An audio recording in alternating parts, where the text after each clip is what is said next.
మంచిది. మనము గత కొన్ని వారాల నుంచి పరలోక ప్రార్థనలోని విషయాలను ధ్యానం చేసుకుంటున్నాం ఒక్కొక్కటిగా కదా. పరలోక ప్రార్థనలో అనేక అంశాలను మనం నేర్చుకునే ప్రయత్నం చేశాం. మొదటి 4 అంశాలు పరలోక రాజ్యానికి సంబంధించినవి. తర్వాత అంశము మనకు సంబంధించింది.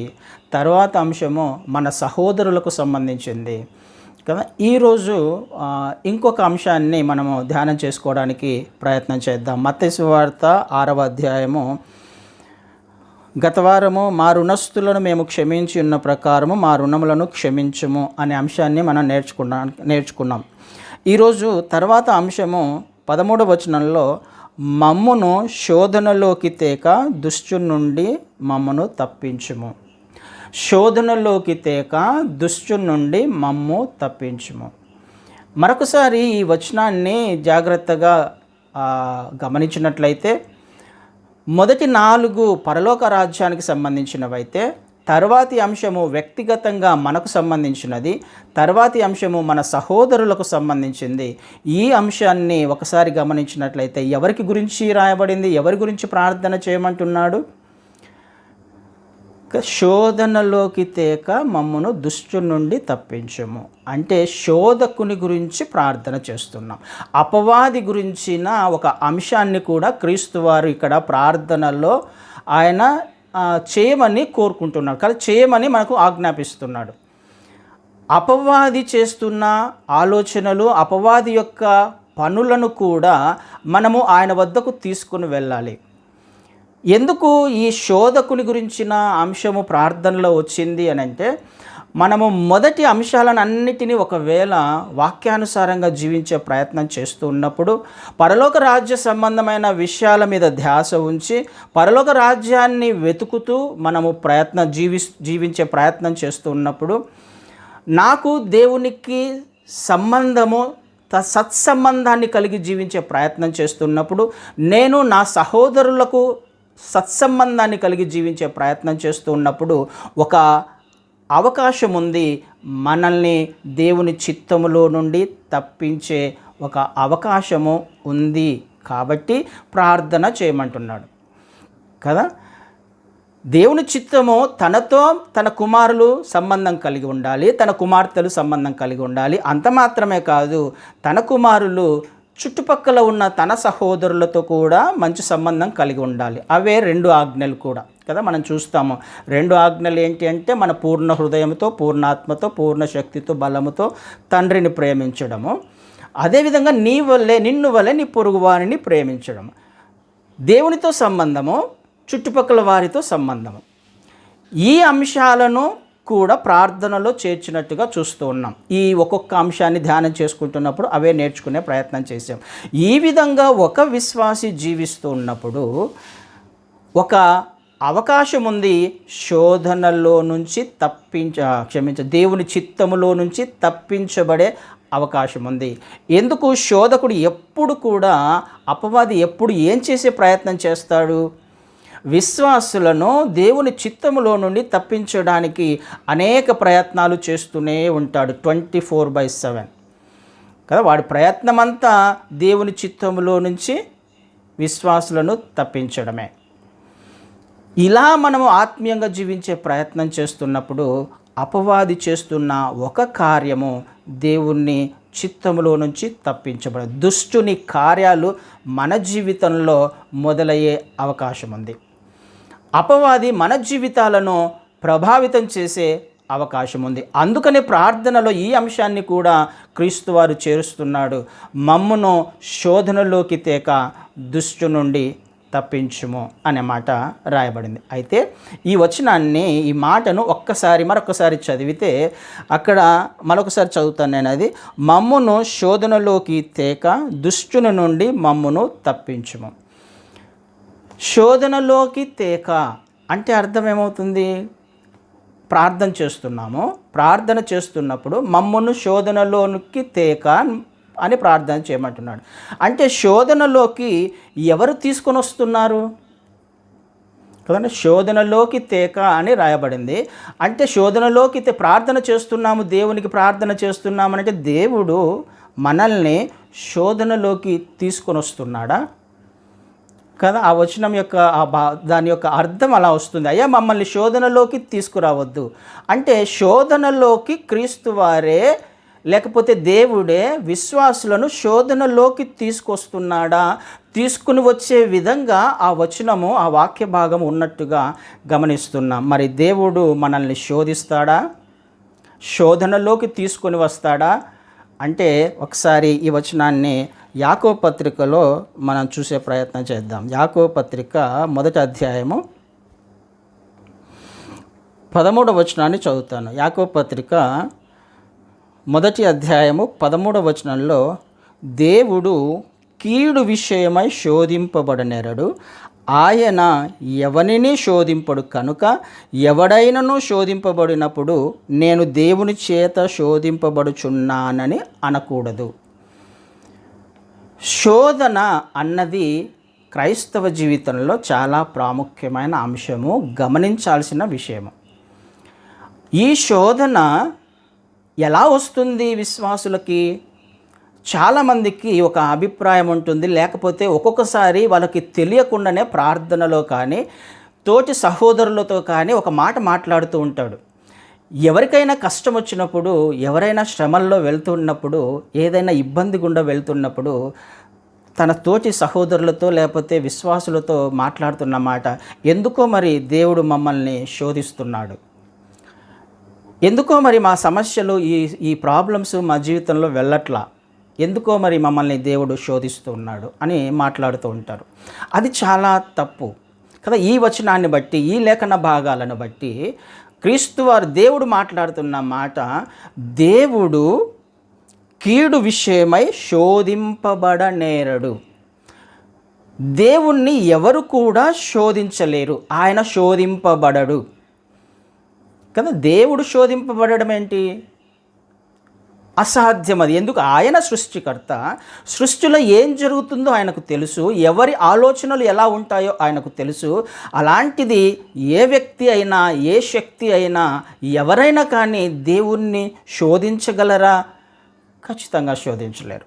అందుకని దేవుడు శోధింపబడడు. అంత మాత్రమే కాదు, కానీ ఆ లక్షణమే ఆయన శోధించడు కూడా. ఆయన ఎవరినీ శోధించడు, తన బిడ్డలను శోధించడు, ఎవరిని ఆయన శోధించడు. శోధన అనేది దేవుని నుండి వచ్చింది కాదు. తన బిడ్డల జీవితంలో, క్రైస్తవ జీవితంలో ఎవరైనా ఏ పరిస్థితుల గుండా, అననుకూల పరిస్థితుల గుండా వెళ్తూ ఉంటే అది శోధన కాదు, దేవుని నుండి వచ్చింది అసలే కాదు.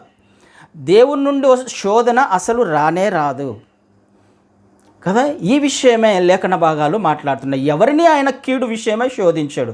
కీడు విషయమై శోధించాడు అని అంటే తన బిడ్డల జీవితంలో కీడు తీసుకురావాలన్నది దేవుని ఉద్దేశం కానే కాదు. శ్రమల గుండా వెళ్ళాలి వాళ్ళు అన్నది దేవుని ఉద్దేశం కానే కాదు. అందుకని ఆయన ఎవరిని కూడా శోధించడు. మనము అప్పుడప్పుడు మాట్లాడుతున్న ఈ మాట ఖచ్చితంగా తప్పే కదా. దేవుడు మనల్ని శోధించడు. మరి శోధన ఎవరి నుంచి వస్తుంది? శోధకుని నుంచి వస్తుంది కదా. మత్తయి సువార్త 4వ అధ్యాయంలో ఆ మాట చూస్తాం. శోధకుడు క్రీస్తు వారిని శోధించడానికి వచ్చినట్టుగా అక్కడ మనం చూస్తాం. అరణ్యంలో శోధకుడు అపవాది, శోధన అపవాది నుంచి వస్తుంది కదా. ఈ విషయము మనము జ్ఞాపకం చేసుకోవడానికి ఖచ్చితంగా ప్రయత్నం చేయాలి. మమ్ములను శోధనలోకి తేక అంటే మరి క్రీస్తు వారు లేకపోతే దేవుడు మనల్ని శోధనలోకి తీసుకొని వస్తున్నట్టుగా భాగం ఉందే అంటే కాదు. దేవుడు శోధించడు అనేది ఫస్ట్ క్లియర్ చేసుకుందాం. దేవుడు మనల్ని ఎట్టి పరిస్థితుల్లో శోధించడు. అయితే మరి శోధనలోకి తేక అంటే అర్థం ఏంటి? శోధన మనకు ఎందుకు వస్తుంది? ఈ రెండు విషయాలలో ఒకటి మనం గమనించాల్సింది, శోధన, పరీక్ష. ఈ రెండిటికి డిఫరెన్స్ తెలియాలి మనకి.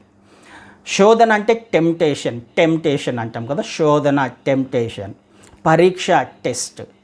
టెంప్టేషన్కి, టెస్ట్కి డిఫరెన్స్ తెలియాలి. అది తెలిసినప్పుడు మనం శోధింపబడుతున్నామా, పరీక్షించబడుతున్నామా అనే విషయం అర్థమవుతుంది.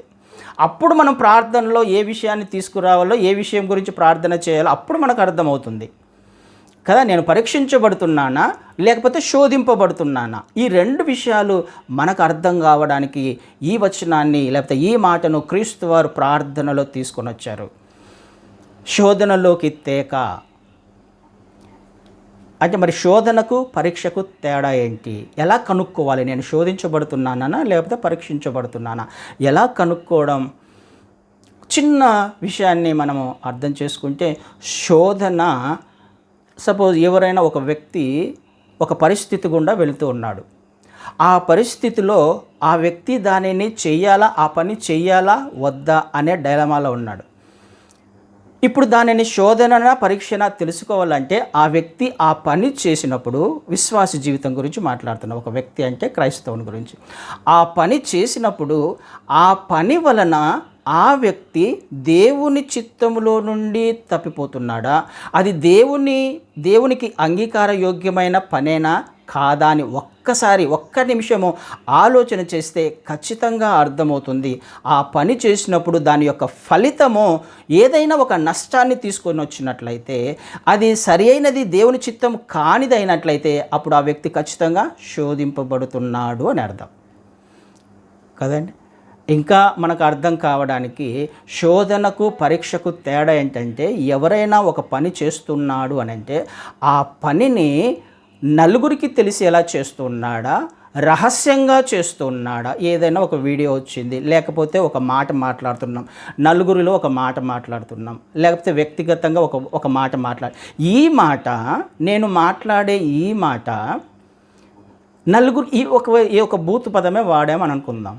నేను ఇలా బూతు పదాన్ని వాడాను అని నలుగురికి చెప్పుకోగలిగే స్థాయిలో ఉన్నాడా, నలుగురికి చెప్పుకోలేని స్థితిలో ఉన్నాడా? కదా, ఏదైనా ఒక పని చేసినప్పుడు నలుగురికి చెప్పుకోగలిగితే అది శోధన కాదు. చెప్పుకోలేని రహస్యమైన కార్యాలు ఏవైనా ఒకవేళ ఉన్నట్లయితే అవి ఖచ్చితంగా శోధకుని నుంచి వచ్చినవి కదా. చెప్పుకోలేనివి అవి దేవుని చిత్తములో నుండి తప్పించేస్తాయి మనల్ని.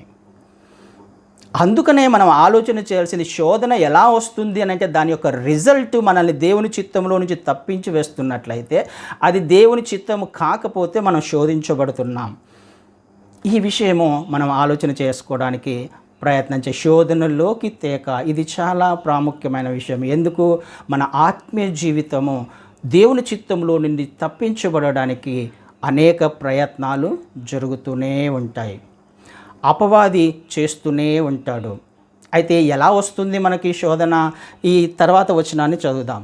యాకోబు పత్రిక 1వ అధ్యాయము 13వ వచనంలో అది చదివాము. 14వ వచనాన్ని చదువుతాను. ప్రతి వాడును తన స్వకీయమైన దురాశ చేత ఈడ్వబడి మరులు కొల్పబడిన వాడై శోధింపబడును. ప్రతి వాడు కూడా శోధింపబడతాడు. ఎలా శోధింపబడతాడు? ఎందుకు శోధింపబడతాడు అంటే, తన స్వకీయమైన దురాశ చేత ఈడ్వబడి, స్వకీయమైన స్వకీయమనంటే ఓన్, స్వకీయమైన సొంత అయిన దురాశ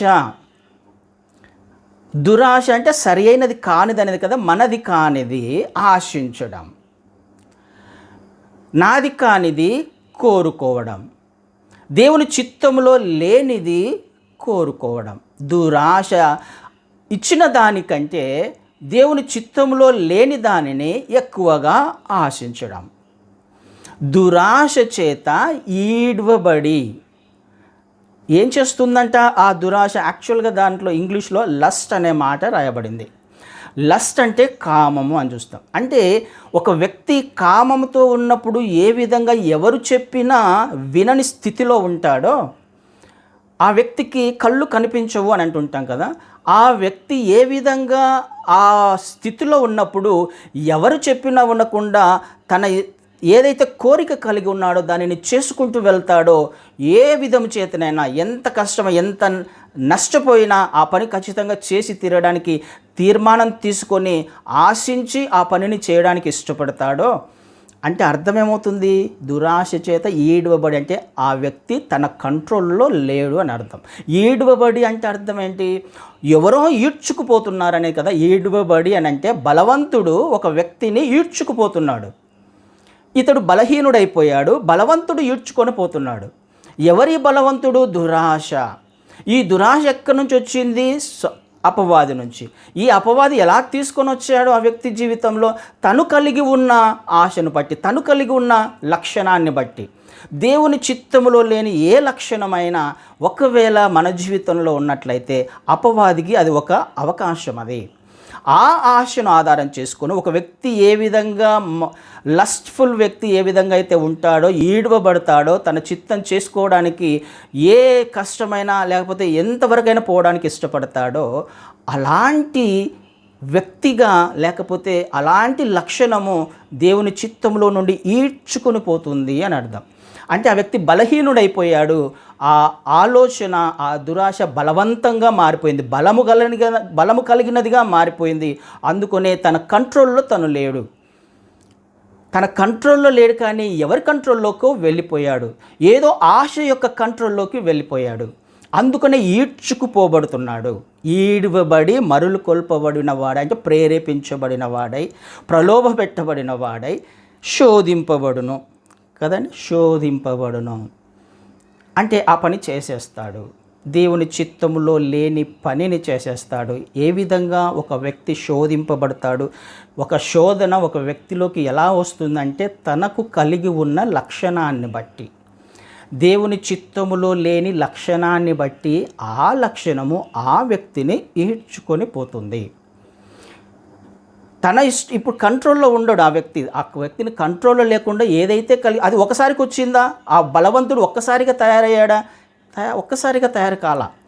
ఆ వ్యక్తి ఆ దురాశ ఏదైతే ఉందో అది వెంటనే వచ్చింది కాదది కదా. మనకు అనేక ఎగ్జాంపుల్స్ని కూడా మనము చూడవచ్చు లేఖనాలలో. సపోజ్ ఆదాము అవ్వలను తీసుకుందాం. ఏతేను తోటలో జరిగింది. ఏతేను తోటలో అవ్వ వెంటనే ఆ సందర్భంలోనే ఫస్ట్ అటెంప్ట్లోనే తప్పు చేసి ఉంటుందా కదా. అపవాది వచ్చి, సాతాను సర్పం వచ్చి అవ్వను ఏం కాదు తినేసి అంటే వెంటనే తినేసి ఉంటుందా? కాదు. అది జరుగుతూ ఉంది. అవ్వ ఎందుకో ఆ పండు తినొద్దన్నాడు దేవుడు, ఎందుకో తినొద్దన్నాడు. మొదట బాగానే ఉండొచ్చు, కానీ ఆ చెట్టు కనపడినప్పుడల్లా చూస్తూ ఉంటుంది కావచ్చు. చూస్తూ ఉన్నప్పుడు ఈ సర్పము వెళ్ళి బాతకాన్ని పెట్టడం మొదలుపెట్టింది. అప్పుడప్పుడు కనిపించడం మొదలుపెట్టి ఉంటుంది. ఒక్కసారిగా అవ్వ ఆ పాపంలో పడిపోలేదు, కానీ అది కొన్ని సందర్భాలు జరిగిన తర్వాత, కొన్ని అటెంప్ట్స్ తర్వాత కదా. ఎందుకు ఆ మాట మనము తిమోతిలో కూడా చూస్తాం. మొదటగా ఆదాము శోధింపబడలేదు, కానీ అవ్వ శోధింపబడింది అన్నమాట చూస్తాం. అంటే ఆదాము వద్దకు కూడా వచ్చాడు అపవాది, ఆదామును కూడా ప్రయత్నం చేశాడు, కానీ ఆదాము శోధనలో కానీ అపవాది వెంటనే ఎవరి దగ్గరికి వెళ్ళాడు? సర్పం ఎవరి దగ్గరికి? అవ్వ దగ్గరికి. ఎందుకు? ట్రై చేస్తూ ఉంది, చూస్తూ ఉంది. ఒక్క అటెంప్ట్లో జరిగిన విషయం కాదు ఇది కదా. వెంటనే జరిగిన విషయం కాదు ఇది. ఎప్పుడు ఆలోచన చేస్తూ ఉండడం వలన ఒక్కసారిగా ఇది నిజమా అనే మాటను తీసుకొని వచ్చి, మీరు ఈ పండు తిన్నప్పుడు ఎట్టి పరిస్థితుల్లో చావరు, దేవతల వల్లే ఉంటారు మీరు కదా. ఏమని మాట్లాడుతుంది? ఒక ఆశను తీసుకొని వస్తుంది, ఒక ఆశను పుట్టిస్తుంది. తను కలిగి ఉన్న దురాశ ఏదైతే, ఎందుకు తినొచ్చు కదా అనే ఒక ఆలోచనకు, మీరు తింటే చావరు అనేది ఒక విషయము, ఒక అబద్ధము. దేవుడు చెప్పాడు చచ్చిపోతారని, కానీ దానికి ఒక కౌంటర్గా ఏం చెప్తుంది? చావరు. దేవుడు ఎందుకు తినొద్దన్నాడో తెలుసా? మీరు కూడా ఆయన వల్లే తయారైపోతారు కాబట్టి, మీరు కూడా దేవతల్లా తయారైపోతాడు. ఇది ఒక్కసారిగా వచ్చింది కాదు. ఆశ తనలో ఉండడం వలన ఒక్కసారిగా 2 సార్లు 3 సార్లు అటెంప్ట్ చేస్తూ ఉండడం వలన తర్వాత శోధింపబడింది, మరులు కొల్పబడినదై, ప్రేరేపించబడినదై దురాశ గర్భము ధరించి పాపమును కంది కదండి. ఆదాము అవ్వల జీవితంలో అది జరిగిన విషయం మనం చూస్తాం. దావీదు గారి జీవితంలో కూడా జరిగింది కదా. బెత్షెబ విషయంలో వెంటనే ఎంత పాపం చేసుకుంటూ వెళ్ళాడు? ఒకదాని తర్వాత ఒకటి. గర్భము ధరించి అంటే అర్థం ఏంటి? దురాశ. గర్భము ధరించి అంటే అర్థం ఏంటి? గర్భము ధరించి అని అంటే డెలివరీ అయ్యే సమయం వరకు కదా, నెలలు గడుస్తున్నాయి. అదే తప్పు. అంటే కడుపులో ఉన్న బిడ్డ ఎదుగుతూ ఉన్నాడు, సమయం వస్తుంది, డెలివరీ అవుతుంది. అంటే చేసిన తప్పు, చేసిన పాపము ఎదుగుతూ ఉంది. ఒక రోజు తర్వాత, 2 రోజుల తర్వాత, రోజులు, దినాలు, వారాలు, నెలలు, సంవత్సరాలు అట్లా గడుస్తూ ఉన్నప్పుడు దేవుడు అవకాశం ఇస్తున్నాడు. ఆయన మహా కనికరం చొప్పున, మహా కృప చొప్పున ఆ డెలివరీ అయ్యేంత వరకు కూడా దేవుడు ఎదురు చూస్తున్నాడు, అవకాశాలు ఇస్తున్నాడు. ఒకవేళ సరి చేసుకుంటారేమోని, ఆ పాపము నుండి బయటకు వస్తామేమోనని ఆయన కనికరం అది. వెంటనే శిక్షించాల. అయినప్పటికీ అవ్వకు, ఆదాముకు దేవుడు ఇంకొక చివరి అవకాశాన్ని కూడా ఇచ్చాడు. తప్పు చేసినప్పటికీ, పండు తిన్నప్పటికీ కూడా ఇంకొక అవకాశం ఇచ్చే ప్రయత్నం చేశాడు. మీరు పండు తిన్నారా, నేను వద్దన్నాను, పండు తిన్నారా అని ఇంకొక అవకాశాన్ని కూడా ఇచ్చాడు ఆయన. అప్పుడైనా చెప్పింటే పరిస్థితి వేరేదిగా ఉండేదేమో కదా. అవునయ్యా, పండు తిన్నాను, నువ్వు వద్దన్న పండు తిన్నాను, తప్పు చేశాం, పాపం అని ఒప్పుకొని ఉంటే పరిస్థితి వేరేదిగా ఉండేదేమో. అప్పుడు కూడా ఒప్పుకోలా, ఒకరి మీద ఒకరు వేసుకోవడానికి ప్రయత్నం చేశారు. ఎలా పనిచేస్తున్నాడు ఈ అపవాది, శోధకుడు కదా. ఆ వ్యక్తిలో ఉన్న దురాశను ఆధారం చేసుకునే, ఆ వ్యక్తిలో ఉన్న దేవుడు ఏదైతే వద్దన్నాడో దానిని చేయడానికి తీర్మానం తీసుకొని రోజు రోజు దాని గురించి ఆలోచిస్తూ ఉండడం వలన అవకాశము అది పరిపక్వమై గర్భము ధరించి పాపము బయటకు వస్తుంది. కానీ దావీదు గారి జీవితంలో అదే జరిగింది. తప్పు తర్వాత తప్పు మీద తప్పు, తప్పు మీద తప్పు, తప్పు మీద చేసుకుంటూ వెళ్ళి ఏమైపోయింది, చివరికి దేవుని చిత్తంలోంచి దాదాపు 1 సంవత్సరము ఆ బిడ్డ పుట్టేంత వరకు, మరి బిడ్డ చనిపోయేంత వరకు కూడా కదా. బెత్షెబాతో బిడ్డ పుట్టాడు, చనిపోయాడు. అప్పటి వరకు కూడా దేవుని వైపు చూడలే, తప్పు చేశానని ఒప్పుకోలేకపోయాడు. ప్రవక్త వచ్చి చెప్పేంత వరకు ఈ తప్పు నువ్వే చేసావంటే అప్పుడు కళ్ళు తెరుచుకున్నాయి. తప్పు చేశాను, నిజమే, పాపం చేశాను అంటే. అంతవరకు దేవుడు అవకాశం ఇస్తూ వచ్చాడు. పాపము పరిపక్వమై గర్భము ధరించి మరణానికి అన్నది కదా. ఇస్కరియోతు యూదా జీవితంలో వెంటనే వచ్చిందా ఇస్కరియోతుకి? తనకున్న దురాశ, తనకున్న లక్షణాలు అవి. ఇస్కరియోతులో తనకు ఒక లక్షణం ఉంది కదా. తన అకౌంటెంట్గా ఉన్నారు క్రీస్తు వారి వద్ద. వెంటనే వెంటనే క్రీస్తు వారిని పట్టించలా కదా. క్రీస్తు వారికి తెలుసు ఏం జరుగుతుందనేది. వెంటనే పట్టించాల క్రీస్తు వారిని. తనలో ఉన్న ఆ ఆశ ఒకదాని తర్వాత రోజులు గడుస్తున్న కొద్దీ ఒకరోజు పట్టించే స్థాయికి వెళ్ళిపోయారు.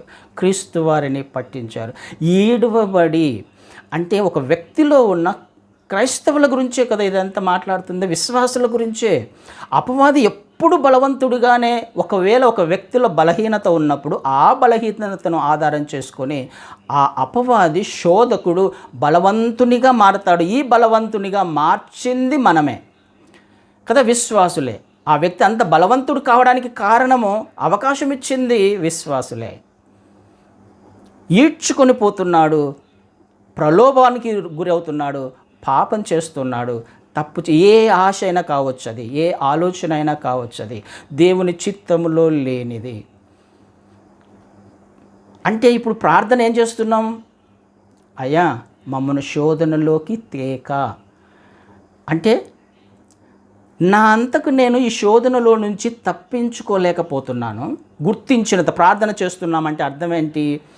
అయ్యా నేను శోధనలో పడిపోయా, తప్పు చేస్తున్నా, పొరపాటు చేస్తున్నా, కానీ ఇందులో నుంచి నేను బయటికి రాలేని స్థితిలో ఉన్నా. ఈ శోధనలో నుంచి నేను బయటికి రాలేని స్థితిలో ఉన్నా, కానీ నువ్వు మాత్రము దానిని తీసుకురాగలవు, నన్ను బయటికి తీసుకురాగల సమర్థుడవు, ఈ శోధనలో నుంచి తప్పించగలిగిన సమర్థుడవు. నేను కంట్రోల్లో లేను, నా కంట్రోల్లో నేను లేను, ఈ అపవాది కంట్రోల్లోకి వెళ్ళిపోయాను అని కీర్తనకారుడు కూడా ఒక మాట అంటాడు. 141వ కీర్తనలో ఒక మాట చదువుతాను. 141వ కీర్తనలో 3వ వచనాన్ని చదువుతాను. 141వ కీర్తన 3వ వచనము. యెహోవా నా నోటికి కావలియుంచుము, నా పెదవుల ద్వారమునకు కాపు పెట్టుము.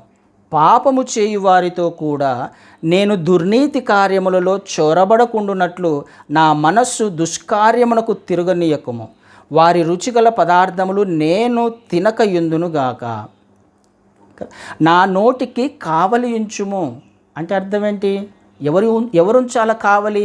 దేవునికి ప్రార్థన చేస్తున్నా, అయ్యా నువ్వు కావలి పెట్టు నా నోటికి, నా పెదవులకు ద్వారమునకు నువ్వు కాపు పెట్టు. కదా, నువ్వు కంట్రోల్ చేయదా నా నోటిని, నువ్వు కంట్రోల్ చేయి, నా పెదాలు అంటే అర్థం ఏంటి? నేను కంట్రోల్ చేసుకోలేకపోతున్నాను. ఈ మాటలు మాట్లాడకుండా, నాకు ఇష్టమైన ఇష్టం వచ్చినట్టుగా మాటలు మాట్లాడకుండా, బూతు మాటలు మాట్లాడకుండా నేను ఉండలేకపోతున్నాను కదా, అనవసరమైన మాటలు మాట్లాడలేకుండా ఉండలేకపోతున్నాను. నా కంట్రోల్లో నేను లేను. అయ్యా కనికరించి నువ్వు కాపు పెట్టు, నువ్వు జాగ్రత్త తీసుకో, నువ్వు కొద్దిగా దయచేసి నా నోటిని కంట్రోల్ చేయి అని ప్రార్థన చేస్తున్నాడు కీర్తనకారుడు కదా. నా పెదవులకు కాపు పెట్టు, నా వలన కావట్లేదు, నేను చేసుకోలేకపోతున్నాను అనే కదా దాని అర్థం. నేను దుర్నీతి కార్యములలో చొరబడకుండునట్లు నా మనస్సు దుష్కార్యమునకు తిరుగనీయకుము. ఎవరు తిరగనీయకము? దేవుడు తిరగనీయకు అని కీర్తనకారుడు మాట్లాడుతున్నాడు. అంటే ఆయన యొక్క సార్వభౌమాధికారాన్ని కీర్తనకారుడు గుర్తించగలుగుతున్నాడు. ఈ స్థాయిలోకి మనం కూడా రావాలి. తప్పు చేస్తాం కదా, పొరపాటు చేస్తాం, కానీ తప్పును తెలుసుకొని ప్రార్థన చేస్తున్నాం. నన్ను దుష్టుని నుండి తప్పించుము నానా కదా, దుష్టుని నుండి తప్పించుము, శోధనలోకి తీసుకురావద్దు, శోధనలకు వస్తున్నాను నేను, నన్ను ఈడ్చుకుపోతున్నాడు అపవాది, దుష్కార్యములు చేయడానికి నా కాళ్ళు పరిగెడుతూ ఉన్నాయి, నా హృదయము తప్పిస్తోంది కదా, పాపం చేస్తున్నాను, చొరబడుతున్నానంట. చొరబడకుండాన్నట్లు, చొరబడ్డం అంటే కదా ముందుకు వెళ్ళిపోవడం, ఏ అడ్డంకులు వచ్చినా ఎలాంటి వచ్చినా కానీ ఆ తప్పు చేయడానికి ముందుకు వెళ్ళిపోవడం, ఆ పాపం చేయడానికి, దుష్కార్యం చేయడానికి ముందుకు వెళ్ళిపోవడం.